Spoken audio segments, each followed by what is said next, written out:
Já estamos de volta com o Gazeta Entrevista, recebendo mais um convidado.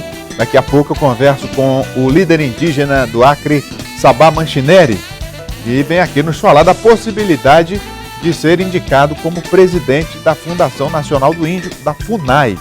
Daqui a pouco a gente vai falar disso. O governo federal está em processo de escolha de um novo presidente para a FUNAI e o Sabá Manchineri é o representante aqui da região norte.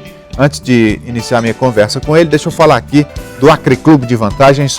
Olha, você já sabe como é fácil concorrer aos prêmios do Acre Clube. Todo dia tem sorteio de R$1.000. Para você participar é só comprar nas lojas credenciadas, que são Recol Farma, Barriga Verde, OK Magazine, Supermercados Pague Pouco e Postos Líder e Floresta. Nas compras acima de R$30 nessas lojas, você ganha um cupom para participar dos sorteios. Os sorteios acontecem diariamente no programa Gazeta Alerta, aqui da TV Gazeta. Compre nas lojas credenciadas, participe e você pode ganhar R$1.000 todo dia no Acre Clube de Vantagens. Muito bem, Sabá Manchineri, boa noite, seja bem-vindo. Sabá, você que já tem uma trajetória de muito tempo na militância como líder indígena, já participou de vários eventos, inclusive internacionais, representa o Acre Brasil afora. Qual a possibilidade real de você ocupar, de fato, essa vaga de presidente da FUNAI, tendo em vista que é um órgão muito cobiçado e tem outros concorrentes também? Boa noite a você, o telespectador. As possibilidades são amplas, grandes e eu acho nesse cenário muito viável, né? Primeiro porque existe essa indicação, existe uma possibilidade, existe um apoio, né? Eu tenho aceitado esse apoio dos povos indígenas, dos nossos parlamentares do Acre, também fazendo o acordo e contato com outros parlamentares de outras regiões. Seria para o governo brasileiro marcar um novo passo na relação entre o Estado e os povos indígenas. Até hoje a FUNAI nunca teve um presidente indígena. Na sua opinião, por que isso nunca aconteceu? Olha, dois fatores, né? O primeiro é porque a política, os governantes não permitiram que os povos indígenas assumissem esse espaço e também pela própria conjuntura dos povos indígenas que a gente não unificou em torno de um nome, né? O que hoje apresenta ser bastante diferente, bastante propício. E na sua visão, qual seria então a prioridade hoje do papel da FUNAI na realidade indígena brasileira? O papel da FUNAI, ela tem a responsabilidade ainda da condução da política indigenista. Então, nesse sentido, a presença do Estado brasileiro junto aos povos indígenas na orientação das políticas públicas, ela é necessária, fundamental e indispensável. Mas a questão da autodeterminação dos povos indígenas. Hoje, os indígenas já têm representantes à altura desse cargo, você é a prova disso. Quer dizer, essa transição, né, é o momento ideal? Como é que o governo está vendo isso? Como é que a sociedade está vendo isso? Olha, eu acho que a gente tem uma situação que é o seguinte: o momento, ele nunca vai ser ideal, mas também nunca vai ser desperdiçado. Eu acho que esse é o momento, se nós encontramos esse momento agora como a possibilidade de estar lá dentro, nós vamos encarar em função das demandas existentes e que o Estado brasileiro não está respondendo à altura daquilo que a gente espera que seja feito.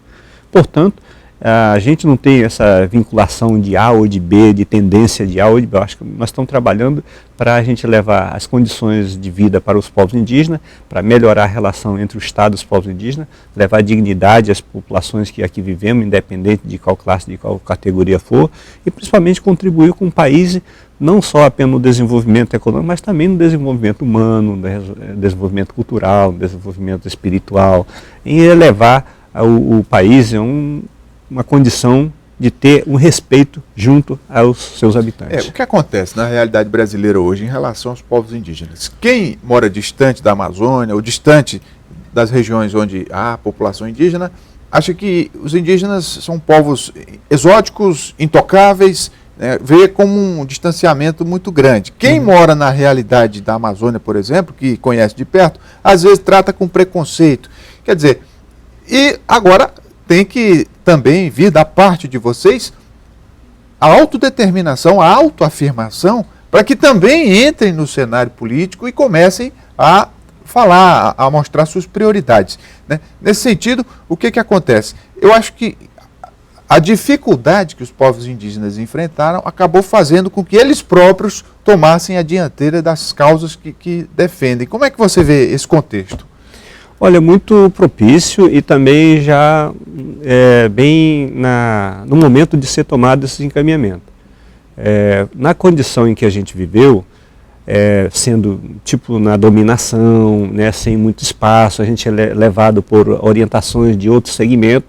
Então, com toda essa vivência que a gente viveu entre governo de esquerda, de direita, de centro, a gente aprendeu muito no sentido de quem de fato a gente deve valorizar, que é o ser humano, são as pessoas que estão vivendo com essa dificuldade, e também a capacitação que a gente obteve para gerir, para gestionar essas instituições, para definir os planos e programas que de fato vai beneficiar o conjunto da população. A gente tem muito claro essa questão de que os povos que aqui habitamos devemos ser respeitados, a gente tem que parar com esse sofrimento da discriminação, da intolerância, que é muito complicado no momento atual, e a gente de fato precisa dar um norte. E esse norte vem exatamente nesse momento em que aparece toda essa dificuldade, mas também nós visualizamos o nosso caminho. A legislação, em relação à legislação brasileira, que estabelece uma série de direitos para os povos indígenas, há quem veja isso como privilégios. Como é que vocês encaram esse tipo de ponto de vista? Não, os direitos, eles são adquiridos em consequência de algum sofrimento ou de algum prejuízo que se deve àquele segmento, né? E em função do nosso processo histórico, da nossa convivência nesse país, então a gente trabalhou para adquirir esses direitos. Uma delas é a questão do reconhecimento e afirmação de nossa identidade, nossos valores e nossa continuidade como povo. Isso para o Brasil, o país ser pluriétnico em tudo quanto for, é um fator fundamental, necessário e importante. Isso não significa que nós devemos ser mais ou menos do que outro. Espaço tem para todo mundo, então esse é um primeiro fator. Um segundo momento é que nós devemos dar a garantia de que a existência dos povos indígenas é de fato um fator necessário e fundamental para o país. E outra questão também é que muitas vezes grupos políticos, lideranças, pessoas da chamada civilização branca, digamos, acabam se aproveitando de certas fragilidades dos povos indígenas, e isso aqui no Acre existe, eu conheço vários casos, a população sabe. Quer dizer, há também uma lacuna muito grande para filtrar um pouco mais disso, dessas relações que os indígenas têm com a sociedade. Como é que você enxerga isso?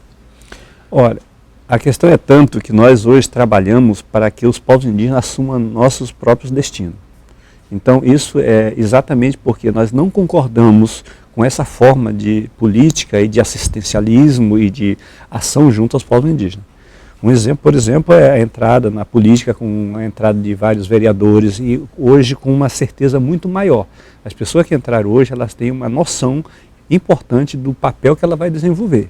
Então isso já é um novo passo, é um novo momento que a gente está vivendo, em função de todo um processo que a gente viveu. Não é porque um governo de A ou B ajudou ou não ajudou. Uma questão é a importância, a demanda e a necessidade que nós tivemos para nos aperfeiçoar nesse processo. E para a gente encerrar, Sabá, essa definição do novo presidente da FUNAI tem prazo para acontecer? Olha, depende muito do ministro, depende muito das forças políticas envolvendo. Se a gente fizer um acordo, talvez isso saia amanhã. Se a gente continuar ainda nesse processo de disputa, isso pode demorar ainda uns 2, 3 meses e vai assim, né? Então, mas é o passo, eu acho que é importante. E como a gente tem afirmado, nós estamos esperando que o governo seja sensível e dê um passo além do que a gente tem vivido, que é exatamente a nomeação histórica pela primeira vez de um índio na presidência da FUNAI e um estabelecimento de uma nova relação entre o governo e os povos indígenas e a presença do Estado no meio e no anseio dos povos indígenas. Muito bem, conversei aqui com o líder indígena Sabá Manchineri, que está aí na luta, também buscando ser indicado como presidente da FUNAI, o que nós vamos saber se vai acontecer ou não nos próximos dias, Sabá. De qualquer forma, boa sorte. Vamos aí. Vamos fazer um intervalo, o Gazeta Entrevista volta já.